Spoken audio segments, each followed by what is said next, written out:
All right, Katie. So our subject for today, you suggested. Did you look at the slides at all? Are you up to date? I Okay. didn't a little bit, but I so feel good about it. Okay. I All right. You're fine. You're fine. You're I just busy. trusted Busy you. day. I was like, It's a listen. busy day, right? So I helped us out. You gave me the idea, and I Whew. ran with it.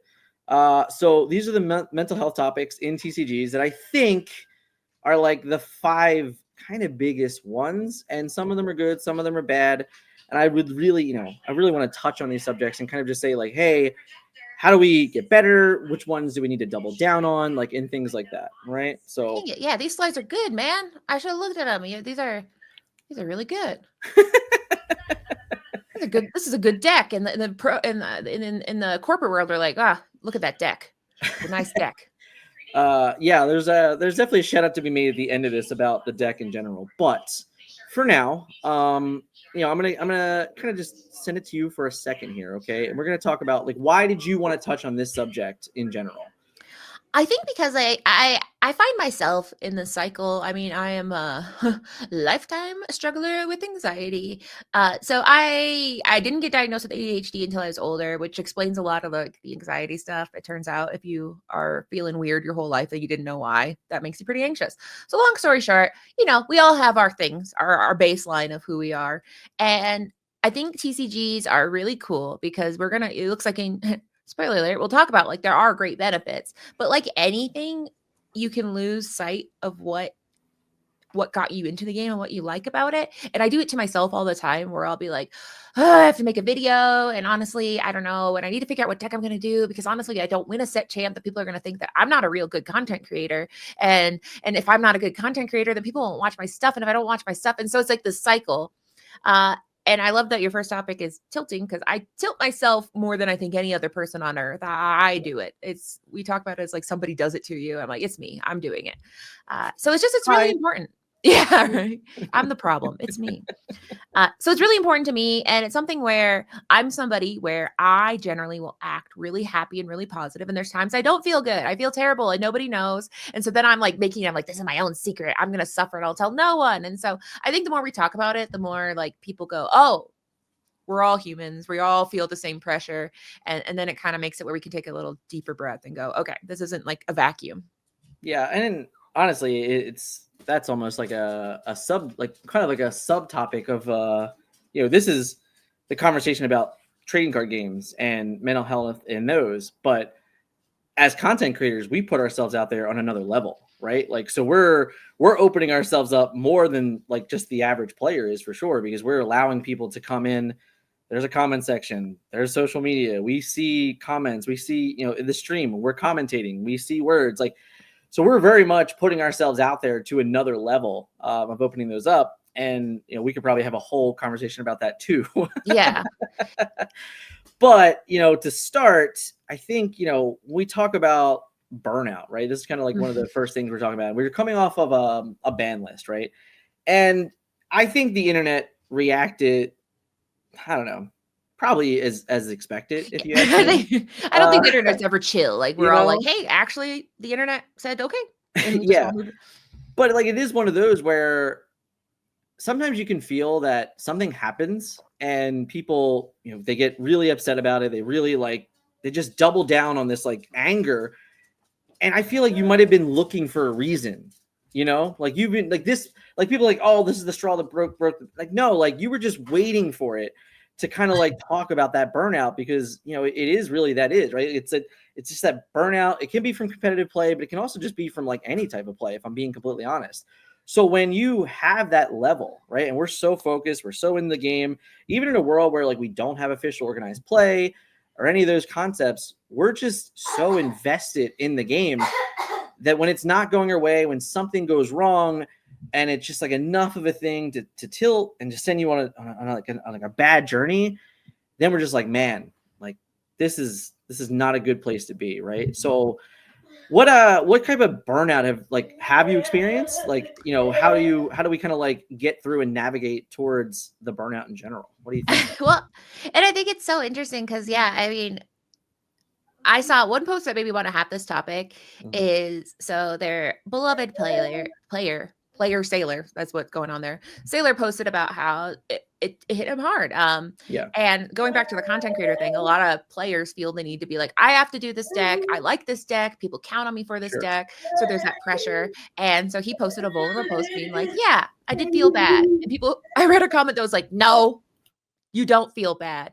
And I think that that's kind of a crazy phenomenon. And I think that repeat of feeling a certain way and that conflict of feeling like you shouldn't feel that way can lead to burnout. Like where you feel like, I don't want to play this set. And you're like, no, I have to play this set. Or, I don't really feel like doing set champs this season. You're like, no, but I need to. And I think that it's like this cycle where we burn ourselves out as players, as community members, or like go to league. You're like, I don't want to go to league this week, but I got to go to league. If I don't go to league, then people think I don't care anymore. And then you get, you get burned out. And I think that it can be deadly. It could be deadly, but it can be problematic when you try to ignore it or you pretend like, oh, that's just a me problem. And it could ruin the game. I see people that are like, I can't do this anymore. And instead of saying like, you know what, I'm going to sit out the set. I don't want to, because like people will be, I have to collect every card. You just feel like you're on this conveyor belt. You have to hit all these boxes or like you failed. But I think now that we're almost 2 years into the game, you don't have to do anything. You don't have to do anything you don't want to. And guess what? We'll all still be here. That's the other thing too, is like remembering and trusting the community that no one's going to be like, yeah, I remember you didn't post a guide last month. So I don't like you anymore. Yeah. I think I touched on this a little bit, but for me, Continentals was huge, right? Like I put probably more work and effort into preparing for the last chance qualifiers than I had, in all honesty, in most of the DLCs, because around the DLC season, I work. That's like my heavy season. So most of my testing came once we got to the Airbnb and like those things. But for Continentals, it was my off season. I forced myself to play multiple times a week at different stores. I traveled to different places. And when I got to Continentals, I felt as good as I could be about the game and the deck that I chose for the last chance qualifiers.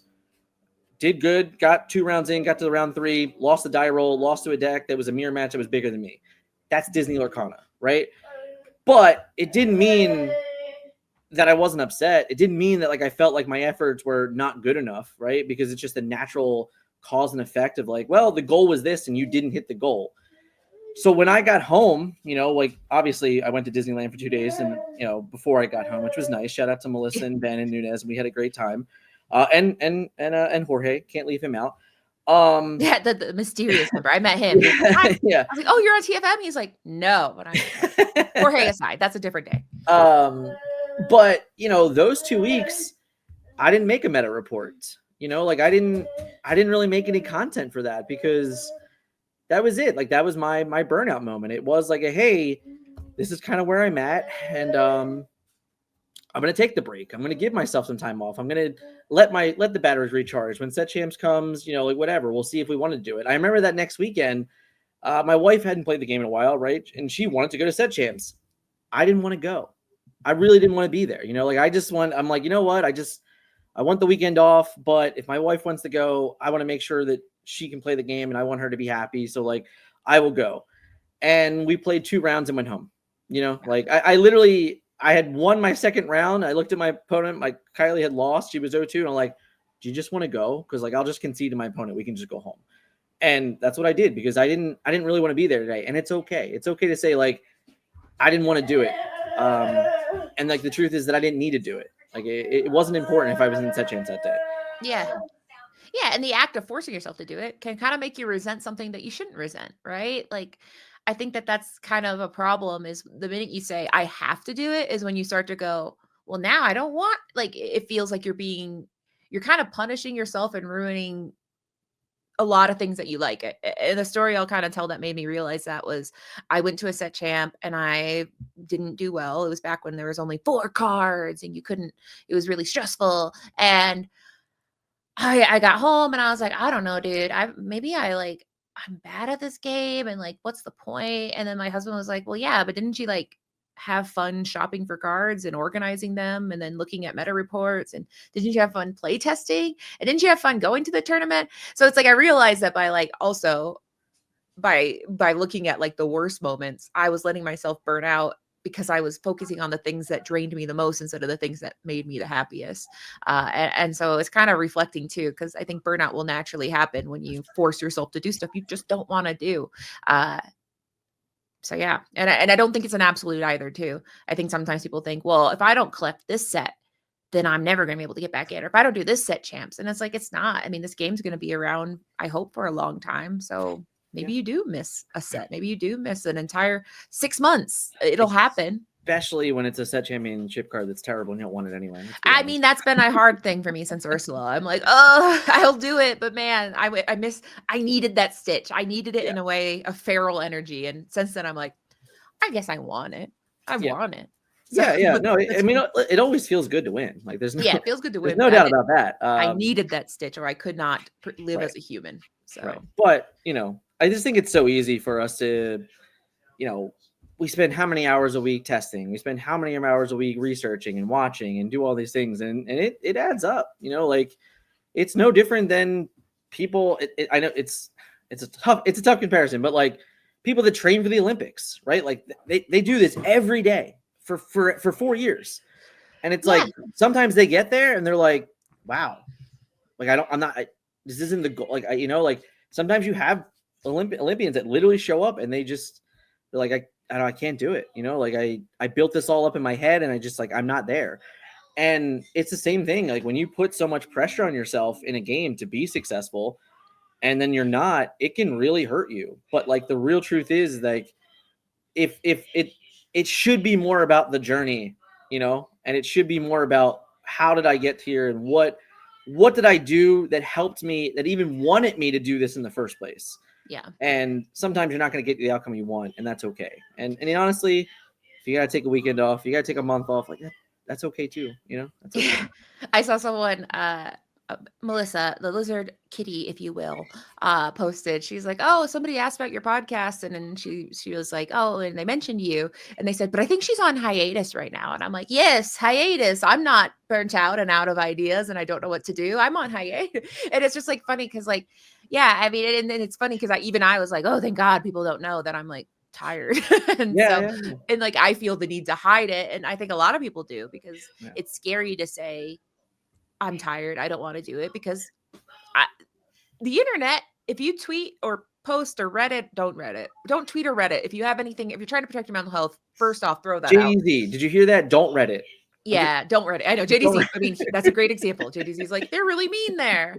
But yeah, I think, if you say something like, is anybody else having a hard time? People will be like, is this your first TCG? Is this your first time on Earth, bro? And it's like, okay, so there are lots of good people out there, but for every like 10 good people, there's one very loud, mean person. And I've spent 35 years on Earth and I'm still shocked when someone's mean. I'm just like, how is someone mean in this economy, in this life? Why are you being mean? You can't be shocked about those things anymore. Sorry. It's so hard. Yeah. I mean, you shared that comment you got on your video where people's like, toughen up, buttercup. And I'm like, what are you doing? Why did you sit and type this? What is going on? And I don't get it, but it's still there. So maybe one day. It's very easy to be mean on the internet.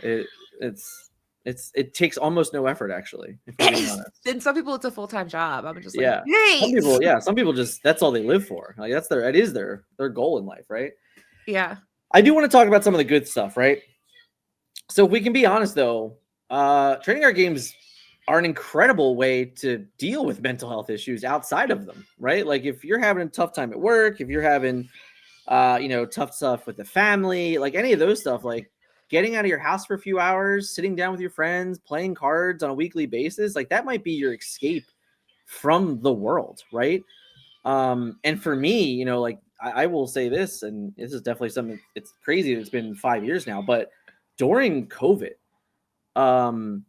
if it were not for the Transformers trading card game and for the community that I built like within it and during that time, I would have lost my mind, honestly. Like it was an absolute escape every day, just like we're in the Discord, hanging out, having conversations, talking about the game, playing the games. And it was the only thing that remotely felt stable in life at the time. And that's just like where I needed to be to kind of escape from how awful COVID really was and like everything that was so bad going around me. So when I think about how important it is to me, and like how, yeah, some days I get overwhelmed because I'm doing too much, but there are other days where all I really want to do is just sit and play cards. Like I just want to be like, you know what, this is perfect for me right now. Like work's been stressful, your life has been hitting you in the face for a few weeks. Just like, let's just chill, right? Let's just play some games. Doesn't matter if I win or lose. Don't care. Like I just want to like do something cool today and have a good conversation. And I think that it's something that we sometimes take granted, like having the ability to have friends that play this game and love this game, and you can just talk about it like whenever. That's huge, right? Yeah, I mean, I'm going to guess you're somewhere over the age of 25. And I will say, anybody who's reached, late 20s, early 30s, it is god awfully hard to make friends. It is extremely hard. And one thing that I really like to focus on is that a LGS is like magical for people of for example, I mean, it's Autism Awareness Month, and we're still in it, right? We're still April. Yes, we're still in April.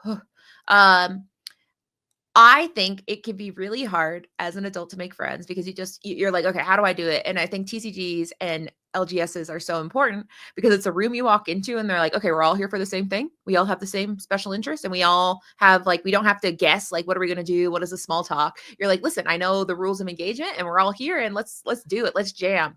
And Yeah. it's so relaxing to have a room where you're like, you want to see my cards? And like, yeah. And it's like so exciting as an adult, as any age. I think it's just a special place where you really do get to be your authentic self. I mean, obviously everyone's going to have a story about a time they couldn't, but I think by and large, it's a very, very, very special place to be if you have a hard time engaging with other people. I mean, for me, I have almost all of my best friends in life I met through cards. Like through whatever game I was playing at the time, they have carried over into my life through other games, or like if I go to a convention, like like a Gen Con, or like a Star City Games or something like that, where they're still playing Magic or they're still playing like Star Wars or like whatever other game they're playing. It's still like when I'm there, when I'm in the building, I get to reminisce with them and say, you know what, like this is what card games brought me. So it really is one of those, like, as much as it can be difficult for us, it also can be some of the best remedies for life as well. So yeah. And I mean, one thing I think that people might underestimate, and it's a cause that's important to me, but I don't know if everybody realizes it. There are lots of service members in our community. And one of the reasons why, so I grew up in Bellevue, Nebraska. My family is military, and we basically, one thing I think people forget is like a lot of military people, folks enlisted or otherwise, move a lot.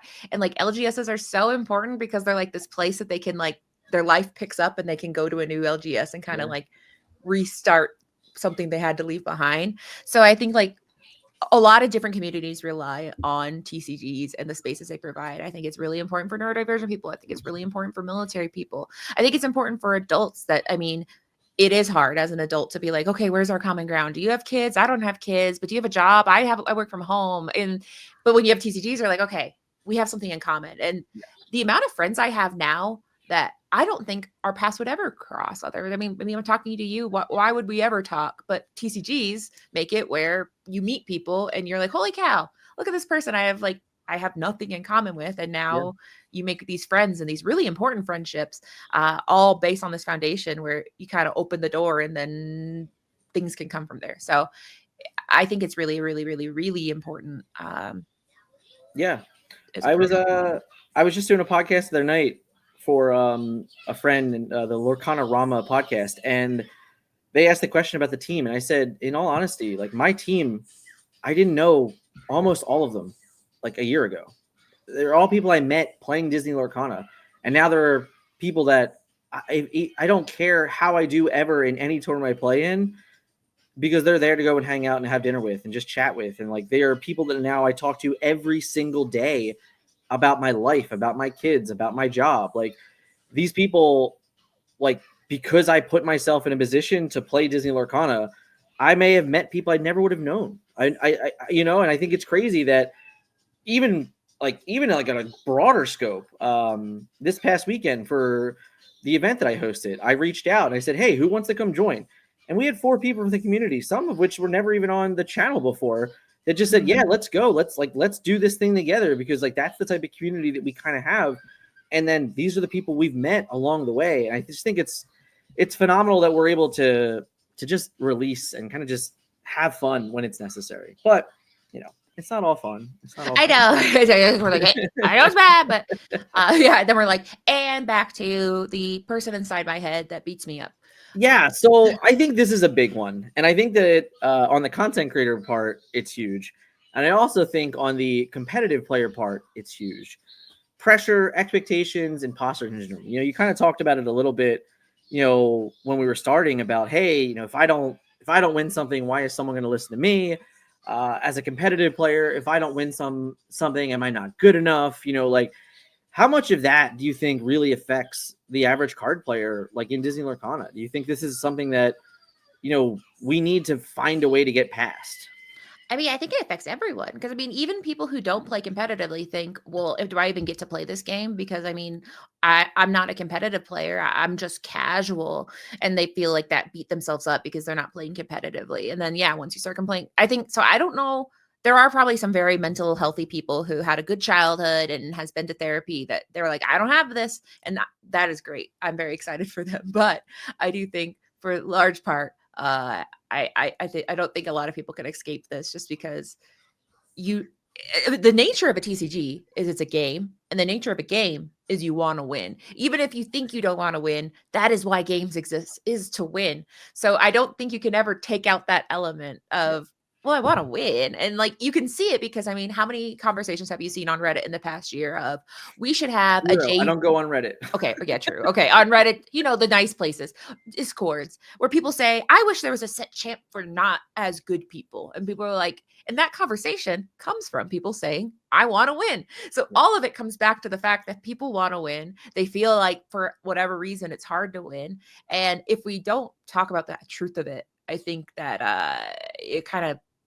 you're kind of missing the G in the TCG thing, that obviously it's a game. And I don't know. I don't think anyone's can escape from that pressure. Yeah, I think the biggest thing is obviously people are too hard on themselves, right? I think specifically in Disney Lorcana, the level of variance that is in this game is kind of unbelievable. I talked about it at the top of the, in the first segment. There are 17 different decks in Disney Lorcana that were in a top 8 this past weekend. Whatever deck you decide to play, it's not going to beat 16 other decks. You might sit down from your worst matchup in the first 3 rounds of the tournament, and that could be your day. And if you like all of a sudden let that affect you and say like, oh, I'm not good. Oh, I don't know what I'm doing. I'm not like living up to what my team hopes. Like when you start having that over and over again, and you might be in a rut, it's very difficult to kind of move past those things. Like it's very difficult if you're in, a slump and things like that to say like, am I good enough? And I think that it's very important in most cases as us as a community to tell people like, it's okay. If you are on a team and you see a team member doing that, it's okay to say that like, listen, you can have a bad day. Like you can have a bad month. Like I remember Melissa, honestly, during the Ursula's Return season. I don't think Melissa made a single top 4. I don't think she won. I don't even know if she won an Ursula during that. And it was not her metagame. Like she just didn't, it wasn't her time. But she showed up to DLC Fort Worth and learned a brand new deck and then want to let it go. So like you can have a bad few weeks and just not be successful and feel really bad. But all it might take is some time with the people that you care about to really remind you like you can do anything.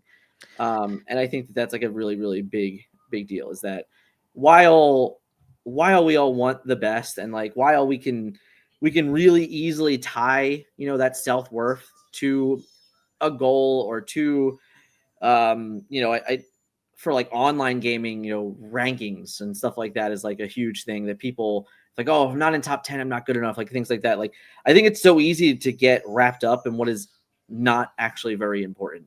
And like the real truth of the importance is like, if you go and you have a good time and you come away with the good stories, that those are the things that you should attach to. It shouldn't be about, man, my goal was to win the DLC and I didn't make day 2. It's like, that's not what it should be about, right? Like it should much more be like, hey, did I come away from this weekend and I have stories to tell my family? Do I have stories to tell my friends? Like you need to just remove the competitive side from it as much as possible, and really just take in that is all the extra credit. Like that is like, hey, if I worked really hard and it paid off, that's awesome. But I can't come down on myself when I don't. It's just it's so hard to recover from those moments, you know? Yeah. And I mean, it's not fun to think about math, but I mean, do think about the math of like you go to a DLC, there's 2,000 people in the room, 8 people will be in the top 8. So statistically, even if we all had the same amount of preparedness, we Even all we'll can't. go one step further. Even 64.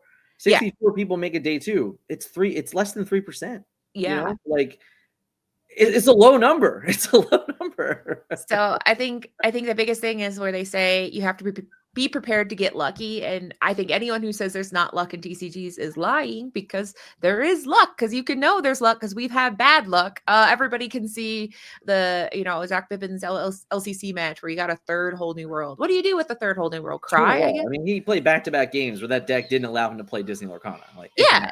And it's just, I mean, what do you say that? Like, oh, draw better? Like, so, I mean, it's something where if it was that simple, then every DLC would have the same top 8 because they all figured it out and they're the 8 best players. But the reality of it is we play TCGs because we like the variance. I mean, maybe people don't realize they do, but there is a little bit of gambling. You have 60 cards, you shuffle them up, and what order are you going to get them in? So it is skill, because you have to have the skill to get in and out of situations. However, you have to admit that there's some luck. And if there's luck, then that means that there's bad luck sometimes. And just it is what it is. But it's like I have Mulan reflecting something in my deck right now. And, it's like her. When I hit a whole new world for free, amazing. When I hit nothing, feels bad. When I hit Roland's Greatest Criminal Mind on turn 2, not good. So gambling, obviously, the highs sometimes make you forget that the lows are there. And I think, when you play TCGs, you're going to have really great matchups and then also not great ones. And that's just the way it is. And I think that was like the perfect segue into, obviously there's a lot of feelings about a whole event, but like we get into just like a game, like one game. Yeah. One game can really send someone on a really dark path for the rest of the day. And I think the Zach Bivens comment is perfect, because like Bivens could have got real tilted. He could have got really annoyed. He could have just been like a jerk in the interview, right? Like, he didn't do any of those things. Like, it's obviously different circumstances in most cases. We're playing for like the glory and like the fun of it in a way. But even in any game, it's so easy to get angry when it doesn't go your way. It's so easy when your opponent top decks a card, and you can come away from a game and you have like 2 choices. You can, be an extreme jerk to your opponent because like their deck did exactly what it was supposed to, even though you don't want to believe that. Or you can say like, man, that was great. Like, I can't believe it ended that way. For me, a perfect example is this past weekend, and now the circumstances, they're a little different because it was a husband and wife playing in the top 4, right? Or a boyfriend and girlfriend. I actually haven't confirmed that yet. Some coupled arrangement. Right. But they were playing the top 4, and, Sam literally just drew a goat off the top from 19 and won. Max had the game, had full control, was 100% going to win the game next turn. The only card he's going to lose to is a goat or a rose. There it was. You could have got real mad about that, right? Like, it could have been one of those moments like, man, I can't believe that happened. But if we understand that most Amethyst Steel decks, or most Amethyst decks in general, are kind of designed to get to 19 and win because of a goat, like, that's just life. That's just life. Yeah. I know. And it's so hard because, like, I have a problem with my little brain where I want to make everything make sense. I want to say this is fair, this is not fair, this makes sense because of X, this doesn't make sense because of Y. And I think you do have to just say there is variance, and it's really hard, especially if you struggle with a touch of the tism, as they say, because I'm like, but that's not fair. And I'm like, it's not fair. That's it. That's just not fair. And like, that's, and in the fact that it's not fair, it is fair because everybody has the same variance. Everybody has days where they are on fire. Every card they flip, it's actually the card they need on curve. And you're like, how is that possible? But guess what? I bet they tell you about that game they had where they kept drawing every unankable and they felt silly. So I think in the unfairness, you uncover the fact that that is the fairness of it all, is we all are at the mercy of the great illuminary and its whims. It is true. It is tough though. Like, obviously, again, like, we want to win, you know? So Yeah. when things don't go your way, it's so easy to just be like super emotional. And Yeah. sometimes it gets the best of it. I know I'm definitely guilty of it. I can actually, I'm going to yell at my dog for a second here. Hold on. Well, yeah, I think we all have to sometimes. Dogs, they don't feel imposter syndrome. That's one of the benefits of being dogs is No, my they're very dog just barks at like, I don't know, the squirrel in the yard because it's in the yard. I don't know, you know? to have the confidence of a dog would be something I dream of. Um, I will give a shout out to one of the new TFM members, Orion. I played against him at SCG in Virginia, and I remember we played this game, and I was so angry that he just drew the card that was like the perfect card to beat me, and I was like, I can't believe that happened. But the real truth was that when I went back and I retraced the game state and I like really thought about the game, I think I lost the game myself, and I blamed his deck for doing what it was supposed to do. Yeah. And it was like one of those moments like, yeah, like clearly I was mad, clearly I was tilted. I was also like way more annoyed with someone else, but he caught the brunt of it, right? Like he was just like, he's the guy that was easy in front of me that I was able to like take it out on. And it wasn't a good moment. And I mean, like I went back later on and luckily I apologized to Ryan. I said, that wasn't your fault. That was on me. My bad for acting that way. And I think we could all agree that we probably have all done that. I think you'd be lying if you said you didn't. Well, yeah, because even you joke, people will be like, "Oh, of course you have Diablo." And Right. it's like everybody Right. does it, even if they're joking, but really they're like, God. So Yeah. So it is like, it's so easy to just let the emotion, go because, sometimes we just want to win. Sometimes we just want to like that. Sometimes you do have that moment. You're like, I thought that one was mine and it's not. And that's just variance. It's just card games. That's why we play them. Honestly, it's why we play them because you never know what you want to have in what moment and like when it's going to be good, when it's going to be bad. Often I say like, it's better to be lucky than good, but the truth is we always want to be lucky and good. yeah, right. Yeah, because I mean, gosh, if we were lucky and I know how to deal with that luck, that'd be so cool. But I remember on your slide you talked about imposter syndrome too, and I think that one is the other one because why do we want to win? Because we're afraid people will think you're a big phony. And I think all of us think that like I don't know. I mean, and it's tricky too because you see people who are like got the credentials, like the Zan Syeds of the world, who are like, that guy, who could say he's not good, but you still see people go, I don't think he's that good, and it's like it's crazy. Like I've read a comment where like I don't think he's good, and I'm like, how? But he's one. You could not like him, but he is objectively good. Yeah. And so, Yeah. and so even the people who have the credentials are challenged. So I think when you're sitting there and you're like, okay, well, I've gotten top 3 at a few set champs and I'm pretty good at sealed. Are people going to think like, well, you're a phony. I don't see any golden Mickeys where you're sitting, lady. And so it's partially from the outside because there are people who are very excited to go through the internet and be like, just like doing sniper shots at anyone happy, be like, you shouldn't be happy and you shouldn't be happy. But it comes from the inside too, because I'm just, personally, I get very afraid because I mean, as a lady, I sometimes worry that people will be like, well, what are you doing? Name every TCG ever. And then there's also the thing of, I like being more relaxed about it. So that people might think, well, you don't even get it because I'm in here, I'm grinding, I'm in all the things. I have a testing group and you bring a deck. Great. So, and I mean, I'm sure you deal with that because you have a team. So you're like, okay, our team, I have to be good for my team. And then I also need to make sure, we show up. So, I mean, how is that for you as somebody that, you've got it all. You've got all of it, a personal team and brand and all of it. Yeah, it's really difficult for me in some ways because obviously I put a lot of time and effort into Disney Lorcana in like a non-traditional way. Like I don't get to play 100 games a week, because I'm mostly doing content. Like I probably spend anywhere between 4 to 6 hours a day on content. Ask my wife; she'll probably tell you it's double that. If I might be low. Who knows? Especially when I do Monday night on the ICL, and then I do Tuesday morning here, and then just keep it my rolling. son is going crazy right now. I apologize. Well, he's excited too. I mean, yeah. we're all thrilled. And then like Tuesday night with the community, and then Wednesday night I'm going to be hanging out with you on your channel on Wednesday night. I think we're doing it Wednesday night. We'll talk about it later. But it's a lot going on, and like I in most cases need the team to keep me sane and to say like, hey guys, like if you play games with this, I need to know like what happened. Like I need to know what I should be working towards and things like that. And lucky for me, I benefit a lot from having a ton of experience. So normally I can kind of just play out a game in my head and be like, okay, this is like how it should go. So, but yeah, it's tough. It is tough. Yeah. I will say someone in the comments said they had a guy explode after losing to me in round 3 of an LCQ. It wasn't fun. And I will say, like, I mean, that's bad to be in that position. But also, if you're ever in the position where you, like you mentioned, you went back and said, hey, sorry, never feel, I think it's saying sorry is like not fun. But at the same time, I've had some of my best moments in TCGs where I'm like, I'm sorry. I kind of like, that was not a nice thing to say. Or like, because you'll find yourself like a joke where you're like, listen, I know I said it's a joke, but they probably don't think that was funny.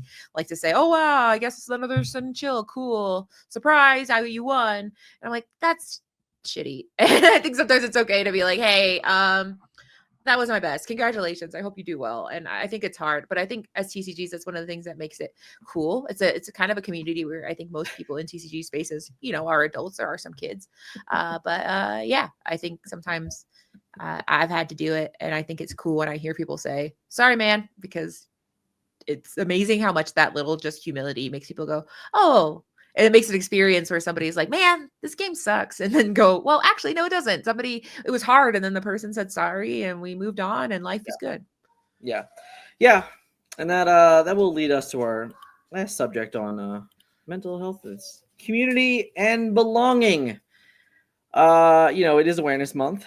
And to me, this is one of the most important things. It was so important that I did literally an entire podcast on it.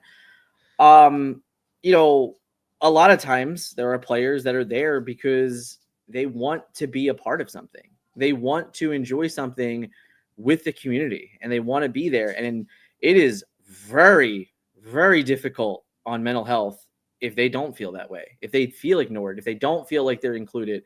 And I think that is one of the hardest things, in all honesty, in any community where you built this thing up and you want people to be there, you want people to be a part of it. And if they show up and you're a jerk and they don't ever want to come back, that's not a community you want to be a part of either, right? Like we want to create that welcoming just nature as almost like a secondary, just like there for everyone to really feel it and everyone to be like, hey, like this is why I play this game, this is why I go to league night, this is why I go to DLCs. Like I want to be included, I want to feel welcomed, I want to have that stress relief of just enjoying something that everyone else does, and I think that that's one of the more tougher things, because I do feel like we do have some portions of the internet for sure that don't agree, and we have some people that live and play that don't treat everyone like they should be. And I don't know, tell me about like your community and stuff like that. Like, have you been building your local community and how it's going? Is it good, is it bad? It's a journey. I think so. I'm very excited and encouraged by how diverse Disney Lorcana has been naturally by, I think, the Disney aspect of it all. Because I think the Disney aspect opened the gates where people who never played a TCG or haven't played a TCG since they were like in high school or college went, oh, I'm going to check this out. So as a result, when you go to League, you see a lot of families, a lot of, just people from diverse backgrounds, diverse ages.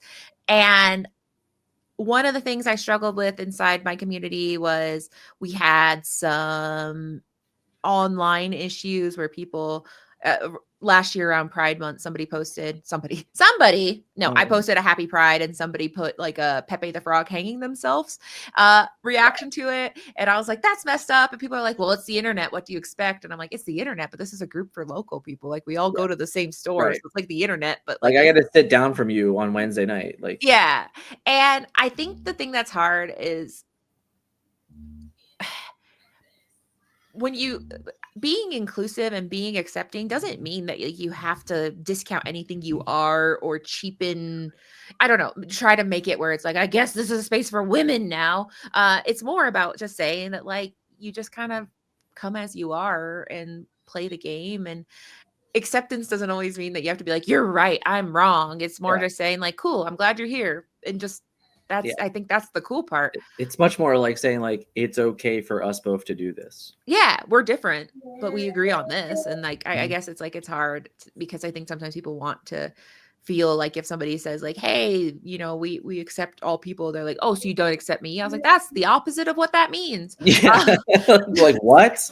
uh, and I will say, like, the other one that I get kind of hung up on is sometimes in the TCG space, we do a little bit of punching down. There's lots of memes about, look at this guy that dresses so stupid. And I'm like, you understand you're making fun of someone who's like got autism. Like, do you feel good? Like, it is crazy about people who are like, this guy, he's so weird. And he has this like, and it's like, I understand that, yes, as if you're an adult, you do know that, like, yeah, you probably should shower, you probably should wear shirts that don't have like naked women on them. However, if you're just a little weird, maybe don't bully. Like, it's just weird seeing adults sometimes like punch so far down on other people in the community because they're like, at least I'm not like that guy. And I'm like, do you feel good right Yeah. now? Like, oh, I'm sorry that you just got what, the participation award, you know, Yeah, like, you don't. Yeah, and it's weird, and I think we need to check it sometimes. It is fun to make jokes, I guess, yeah. sometimes about, like, you know, someone if they show up, yeah, and they have like a naked lady playmat, be like, well, that was weird. But even then, you know, just I think the best thing in life, come from curious. You know, if somebody's doing something weird, be like, hey man, do you know that's weird? Yeah. And then see what happens from there. But yeah, if the whole like online bullying thing, I always feel is kind of weird because I don't know. I don't get it. And it's also especially sometimes even people who are like, oh yeah, I support mental health. I support this. And they're like, but look at that guy. I'm like, no, don't look at that guy. Be nice. But that's a personal soapbox that I like to stand on because Yeah. It's tough, you know, as you know, for me, I worry every day about like what my kids are, you know, what other kids in school are talking about, like my children and things like that. And it's one of those, like, I remember when my daughter was taking the bus and she would get off the bus and she's like crying. And I'm just like, what happened today? And it's just like whatever was said on the bus just like literally made her cry. And it's like when you have those moments, and obviously it's different, you know, I'm a dad and she's my daughter, and like there's that attachment. But even here, you know, there are players in my community, there's players in communities that I've traveled to, that I've met, that it does feel like the majority of the people there are welcoming and understanding. But then there's people that walk in, you know, like during a set championships, if there's a new person that walks into a room that's not normally there and they see this thing and they're like, oh, what do I got to do for this? It's like, dude, why got to be like that? Like, it's not that yeah, difficult. Like, no one here is making anything more difficult for you. You know, there was a comment on YouTube last week that I basically said to the Discord, you know, was I can't respond to this person because there is literally nothing good that can come from me responding to this person. Like, that is how far gone they are, you know? yeah, And it's like, way to hide behind your keyboard, you know, and way to say these incredibly awful things about this subject that is not hurting you literally at all. yeah, And God, is that frustrating. yeah, uh it's tough. yeah. And it's weird because yeah, it comes from adults, and it's just crazy that people can be in this community for so long and then still be like, yeah, but I'm gonna be kind of a jerk. And I'm like, I guess that's kind of weird. And that's why I think like Disney Lorcana has been a little special in the sense that I do think people are very, very, a lot of people are refugees from other games and are taking things are like, well, I didn't like that. So we're not doing that. And it's interesting to see because it's so homegrown. Like a Yeah, lot of it doesn't come from the top, it comes from the bottom of people like, we right. want to see this, we want to see that. And I mean, Ravensburger has their policies and stuff, but so much of like, hey, this is what we want League to feel like, and this is what we want Discords to be like, has just been the community being like, this is what we want. We don't want it to be toxic. We don't want it to be, let's make fun of the weirdest person in the room until they leave. And I think that's very I special mean, I don't to want to see. be in a room that makes fun of the weirdest person when they leave. That's true. Yeah, right. I mean, I might be the weirdest person. So I mean, that's the tricky part. Maybe that's why I'm like, please don't. I wore the hat to be funny. I didn't, it was a bit. I hope you know that. But anyway, so I think I'm very happy and encouraged by a lot of people have been saying, I've seen this, I've learned from this. And that's the other thing that's so crazy is that, yeah, there's so many people that have like been in 2 or 3 different TCG communities. And it's kind of like we're in like a 3rd generation of, or 2nd generation of TCGs at this point. Yeah, I mean, it's 2025, you know, like even this past weekend, I normally count because I get pretty excited about the number. But I remember, you know, the first time we held an event at the Encounter, and there was like, I don't know, 10 women. And I was ecstatic. 48 players and 10 of them were women. I was like, I have never played a card game that has been like this. There's always been like that one, maybe two, from time to time, but it was never to the extent that we see in Disney Lorcana. And even when you're at like a Disney Lorcana challenge and you walk around, it is staggeringly close to like being probably the most inviting card game in the existence of card games for women. And that's incredible. But we still have people out there that sit down and they're like, oh, I'm playing against a girl this round. It's a bye. And it's like, dude, what is wrong with you? Like, stop it. It's crazy. And it's so funny too, because somebody on Twitter, or it was Blue Sky, because it was a gentler place, said, hey, why aren't there more women in the top 8? What's that about? And I was like, okay, well, how much time do you have? Because I mean, it's like, if you think about TCGs, they're 30-ish years old. Yeah. And so, yeah, most people who played them started playing in high school. Think about high school 30 years ago. Was it cool for women to go play? It wasn't cool for guys to do it. So it was like double not cool. It wasn't cool to be a nerd until like 2008 when Iron Man went off. Like, it's just a fact. Like, we live in a different world now. Yeah. And like, and back then girls had to say, oh, I'm not like other girls. I like games. And so girls had to like justify that why they were there. So, I mean, it's kind of like, I mean, if you're playing me who just started playing TCGs a couple years ago versus somebody who's been playing Magic for 30 years, they're probably gonna be a little bit better. And so there's a lot of things that go into it, but I think it's not about saying like, okay, well, we're going to have to fix it, because it's not really something you can fix overnight. Diversity, inclusion, all those things, they're terms that you make conscious choices, but they're like big and it takes years and it takes 1,000 people doing 1,000 nice things every day for it to really matter. Yeah. But that's all to say that I think it's just doing those little things. And when, you see a new person at League saying, hey, do you want to play a multiplayer game with me? Yeah. Sure. Hey, like, oh, this is cool. This is your first game. What cards do you have? Things like that. And like those little things, it doesn't have to be giant. No. Making a community isn't about being like, all right, everybody, we're all going to celebrate Charlie today. It's about saying, I mean, the truth is you can just like literally just saying, hey, honestly, like it's not a joke. Like, certain players, they're afraid to even talk. They're afraid because of like the potential backlash of like them not being wanted. They're just afraid to even have that. They're afraid to be neglected. So if you're the one to be the bigger person and start the conversation, you might literally make that person's whole day. It might be their whole week. Like if all they want to do is go and play Disney Lorcana, and you just said, hey, how you doing today? Like, what are you playing? And you just have a conversation. To you, it might be harmless. It might be meaningless, but like to someone else, it might be everything. Yeah. I mean, the first time I went to League, so I brought up the military because my husband was in the military for 8 years. So we moved from our hometown to San Antonio, and then from San Antonio to Colorado Springs, and the pandemic happened. So this is where I say I had no friends. I had like friends that like, you could message on Facebook or something, but not like people where I'm like, this is my tribe. These are people I talk to about things.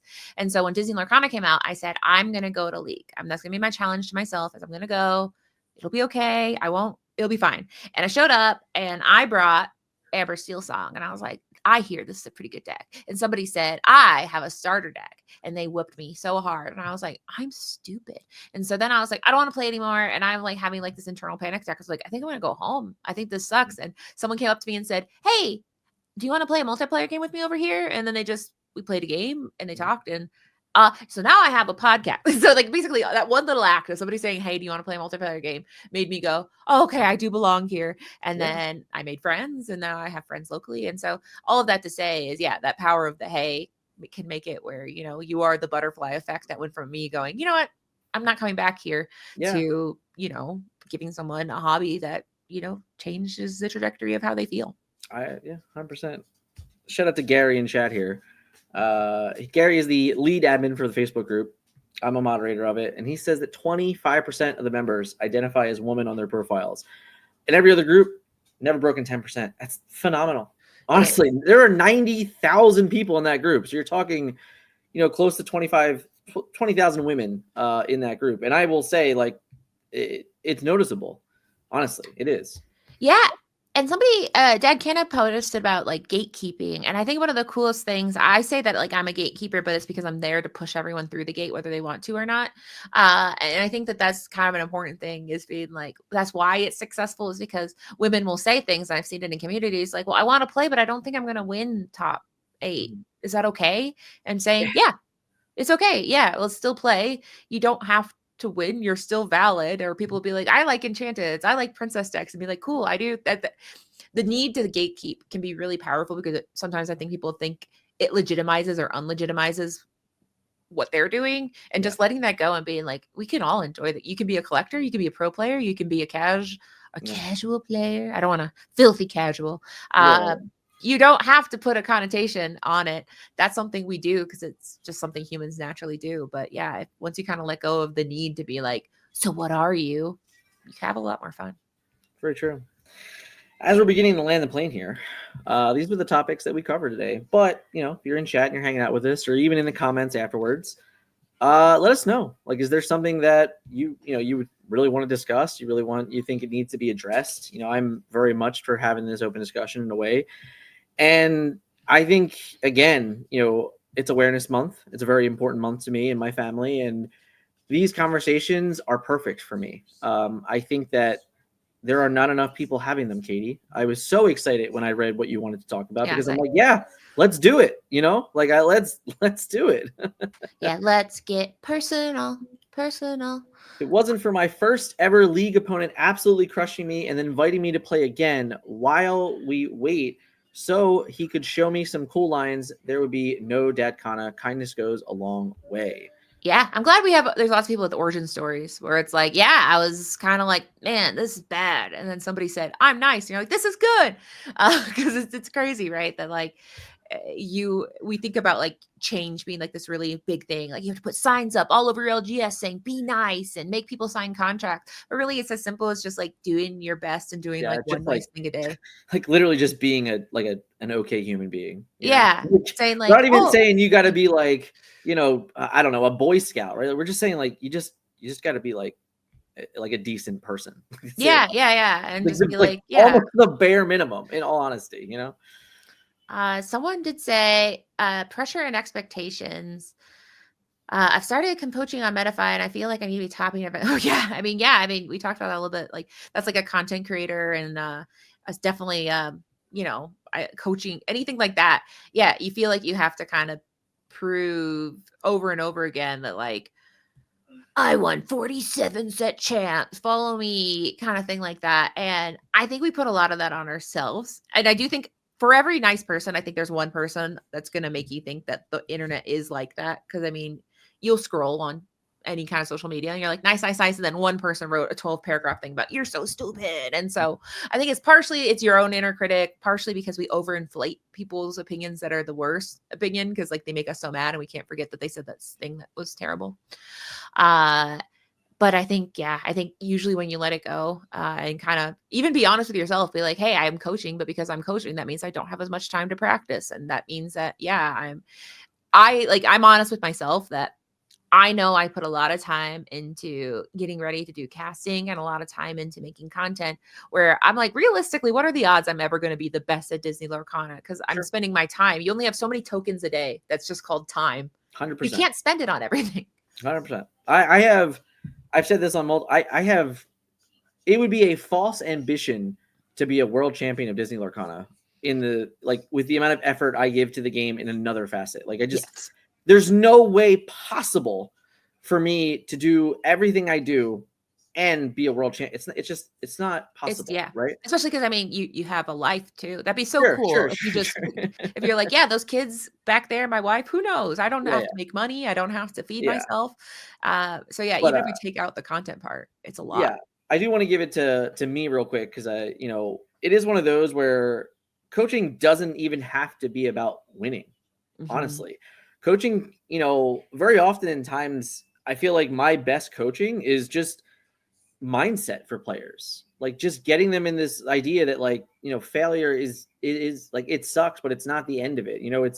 It's really about how do we position ourselves to be better. And just because you're not winning doesn't mean that your heart isn't in the right place in coaching. Like, I think it's very, very possible that as long as you are giving the best tips to create players, to put players in a better position to win, then you're doing the most that you can in that situation. So I yeah, wouldn't be too hard on yourself. especially because I think about the fact that I had to come to terms with the fact that I am the easiest tilted person on planet Earth. Like, Okay. I went to a tournament and somebody said, "Are you the lore keeper?" I was already tilted. I'm like, "What do you mean, am I the lore keeper?" And I was like, "Oh, yeah, like the lore, I have the channel, the lore keeper's in." He's like, "Oh yeah, I was sent your video the other day. I didn't watch it." And I'm like, tilted, goodbye. And like my body floated away.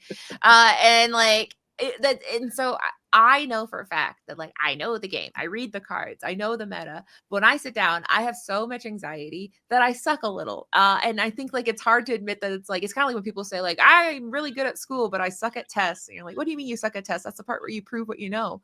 But it's true that like TCGs, you can practice and know things, but when it comes to the big show, it's very different. And there's a lot of different, like, I get very overwhelmed with how loud the room is. I feel like I'm just going to explode. My husband always he's like, what do you mean you hear all the conversations? Like, can't you hear everyone talking? I hear everyone talking. I hear every conversation. I want to explode. Like, yeah, you're Spider-Man. Yeah, it feels like it. And so like I have had to come to terms with the fact that like I probably am not going to top many tournaments in my life because I get tired, I get overwhelmed, and I'm like, does that mean I'm a bad player? Maybe, I don't know. But I think it's just like being realistic and being like, it's a lot of things that go into it. I mean, it's also about your goal, right? Like, your goal, maybe your goal is not to be the best player, and that's okay too. Maybe your goal is to just like literally have a good time. And to that point though, the coach isn't about, I mean, the coach is to say, these are your lines of play. This is how, like, it's not about. Yeah, that's the other thing, right? Not every great coach was a great player. Yeah. Like in sports in general, like that's not always true. Some of the best coaches never played, like some of the honestly, when it comes to coaching, the only thing you should be excited about is if you can just get the most out of your player. Yeah. As long as you know that when you're done, you felt that they were able to get something out of it and become better because of it, or just be in a better like state of mind because of it. That's what coaching is about to me. Like, yeah, if I can help a player go and win a set championship, obviously I'm going to be ecstatic about it. But if I also can have a coaching session and have my student come out of it and just be like, wow, I feel a lot better about myself, that's still a win, Yeah. And I got distracted because JDZ brought up something that made me think about the fact. I think it's also important to be kind of realistic about, I didn't realize, and this is naivety, probably. I interviewed Zach Bibbins, and JDZ's talking about an interview we did with DKP. These players aren't built like us. Their days aren't like us. Their minds aren't like us. And that's good because it's so great. We get to watch them and they share their knowledge and it's wonderful. But I mean, yeah, JDZ, he played 200 matches since Hiram was banned. And they like this, first off. I mean, that's their hobby. And also they do it for whatever motivations. But I mean, if you're not being honest with yourself about how much time these players put in versus how much time you put in, then how can you expect the same results? And that's not a mean thing. It's just being realistic that like, you're in a room with people who, some of them, that's their full-time job, is to be a player and to do only TCG related things. And be realistic that, I mean, if you have a full-time job and you're a parent, how could you compete with that if you're not even in that stratosphere? I've won a world championship. I know what it takes to do it. And I also I know that I don't have that same level of ambition to do it again, but I have it for other things. But like Zach Bibbins putting the effort in, it's not a shock that he has the results he does. DKP, it's not a shock that the results he does. Zan, these players, that is their goal. Like, that is their job. In all honesty, you can even see it more now. When you talk about it in a world where there's no Disney Lorcana challenges, they're still traveling to these other events. They're still participating. They're giving it their best effort, even when the stakes are lower. Yeah. You can't get that from every player. There are players that are qualified for Worlds that they haven't played in a real tournament since Continentals. And I'm not throwing shade at them, but in my opinion, they're not trying very hard to become world champion. Yeah. These other players are, and that's just a fact. Like, if they're still committed to traveling and being in the competitive community, like, they're trying harder than you. And if you show up to Worlds and you don't succeed, you're going to regret that, in my humble opinion. Yeah, and you can't be like, "Oh, of course Stan won." It's like, "Well, look, he's kinda doing a lot over there." Yeah, yeah, He's kinda working a little bit. So, I think, yeah, it's about being understanding that we all have a certain amount of hours in the day. We all have certain priorities, and it is what it is. I mean, that sounds really like dismissive, but at the end of the day, there are going to be people who put in all their little day dollars into being the best at Disney Lorcana, and there'll be people that put their hour dollars into making silly videos, and other people who put it into just relaxing. And they're all yeah, valid.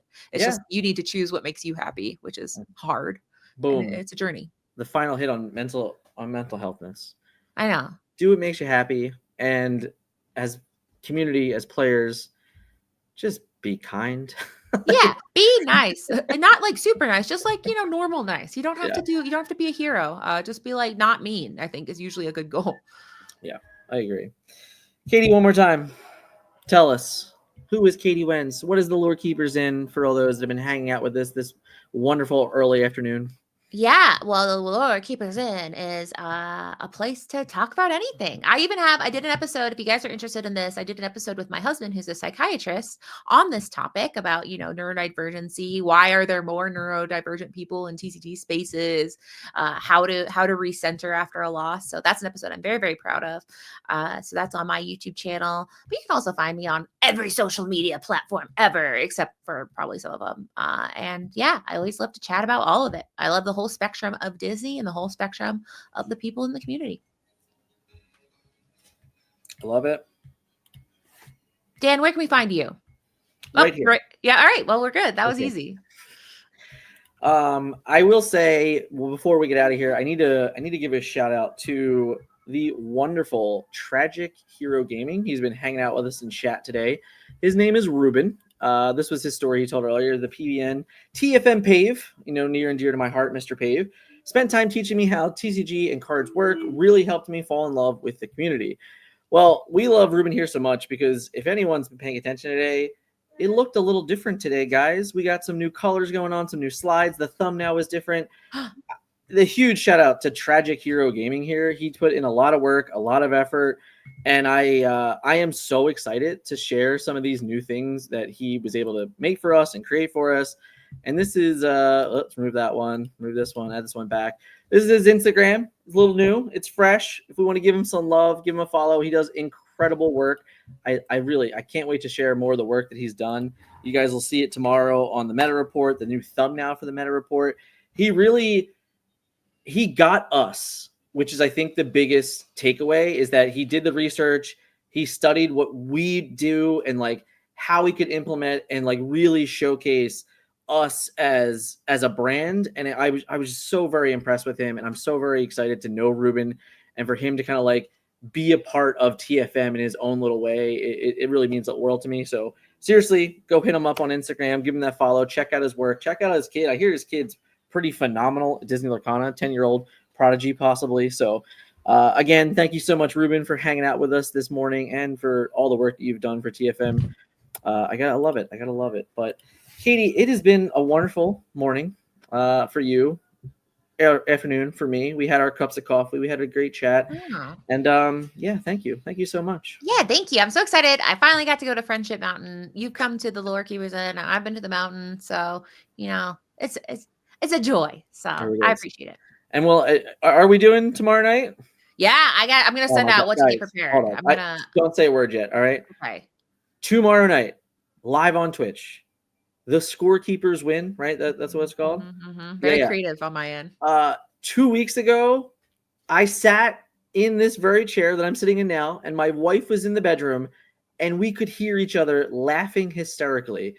It is gonna be so much fun. I am so excited to go and be back in the Lore Keepers Inn and just have a great time. I'm so excited. You have no idea. Yeah, I'll give a little. I haven't announced the lineup, but I think you deserve it. It's gonna be you, Rebecca Quest, Rose, and Color is Law. What was it? Who was our third? Rose and Color and Law. Oh, okay. Rose, who recently made a Hamilton thing. So I was like, this guy might. Yeah. He's got a couple nice parodies out there that are definitely comical. And then we got Colors. I get to hang out with Rebecca and Ashley and Rudy. All right. Yeah. So it's gonna be so here. Yeah, this is the real test because last week we had you know, we had Luke who had a lot of chaotic energy. So now we're gonna see, will this be a calm scorekeepers win? We don't know, but either way, it'll be take 2, and I'm very Do we excited. know the teams yet? Do I get to pick? Can I pick who's on my team? I'm gonna tell you tomorrow. Okay, all right. You don't get a pick. That's the thing, is I was gonna be like, oh yeah, I'll have like you and Kylie on a team, but it's like, no, I want the chaos. Okay. You know, I'm Okay. trying to see, is chaos better? Is not chaos? That's why, like, I couldn't have a JDZ. I think it goes either way. It goes either Yeah. way. Yeah. And also I did those like, oh yeah, what if you guys are competing against each other in your own home? I was like, we'll see. No, We that's got fine. so many That's Wednesdays. great. We have so many Wednesdays. So that's the good news. Well, I'm very excited, and you guys should definitely check out Katie on everywhere you can find her. She will definitely be in the description below. Thank you guys so much for hanging out with today. Chat, you were phenomenal. And we will be back, tomorrow night, ICL. We'll be hanging out on ICL for the post show, and then I'll be hanging out on Katie's channel. It's going to be a lot of fun. Thank you again so much, Katie. You're welcome anytime, of course. Yeah. We will catch you guys in the next one. See ya.